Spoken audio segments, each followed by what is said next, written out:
수도권 브리핑입니다. 경기도가 분양권을 보유한 체납자 365명으로부터 체납세금 23억 원을 징수했다고 27일 밝혔습니다.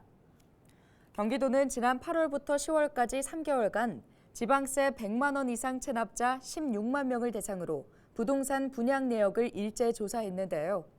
그 결과 체납자 1,155명, 1조 2,043억 원 규모의 분양권을 취득한 것으로 확인됐습니다. 경기도는 적발된 체납자들에게 분양권 압류 예고 등을 실시해 23억 원을 징수했는데요. 자진납부 미이행자 260명에 대해서는 분양권을 압류 처분했습니다.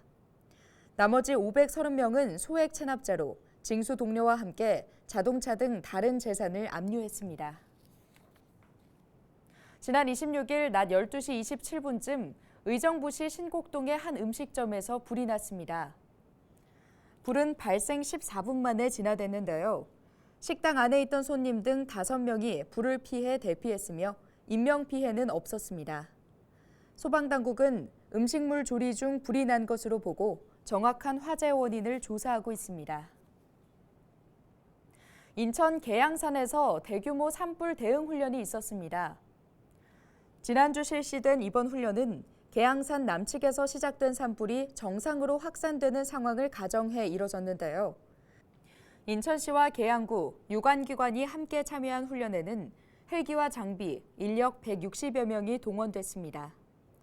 계양구는 이날 훈련에서 지역 주민들과 등산객을 안전하게 대피시키고 또 위험시설인 고압 송전선로와 각종 통신선로를 보호하는 데 중점을 두고 유관기관과의 협력 체계를 정비했습니다.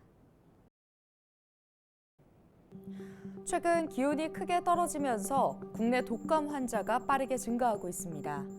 A형 독감 유행 확산세가 거세기 때문인데요.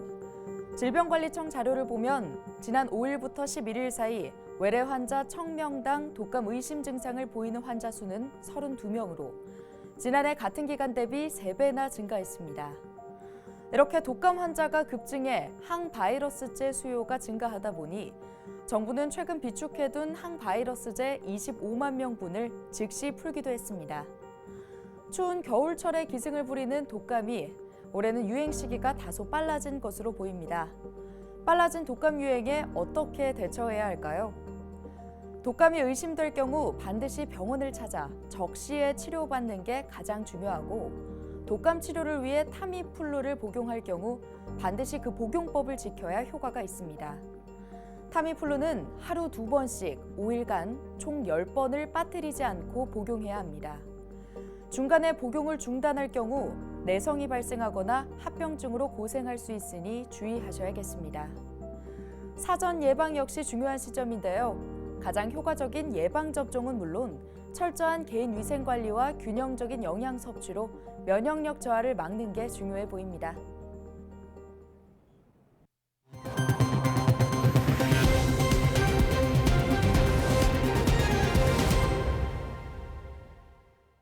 인천시가 내년부터 오는 2028년까지 5년간 공무원 정원을 동결하기로 했습니다.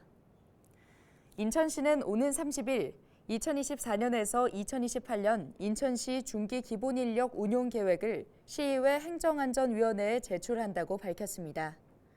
중기 기본인력 운용 계획은 지방자치단체장이 매년 1월 1일을 기준으로 5년간의 연간 계획을 중기 지방재정계획과 연동해 수립하는 인력 운용 계획입니다.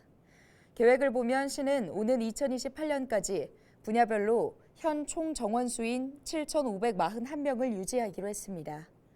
또 정부의 공무원 인력 동결 기조에 따라 총 정원은 유지하되 매년 일반직 공무원 정원의 1%를 의무적으로 감축하기로 했습니다.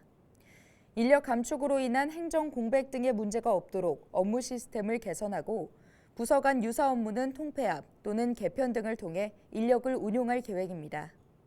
이외에도 내년 재배치 인원 중 소방을 제외한 일반 행정직의 경우 시 역점 사업 관련 부서에 전환 배치하기로 했습니다.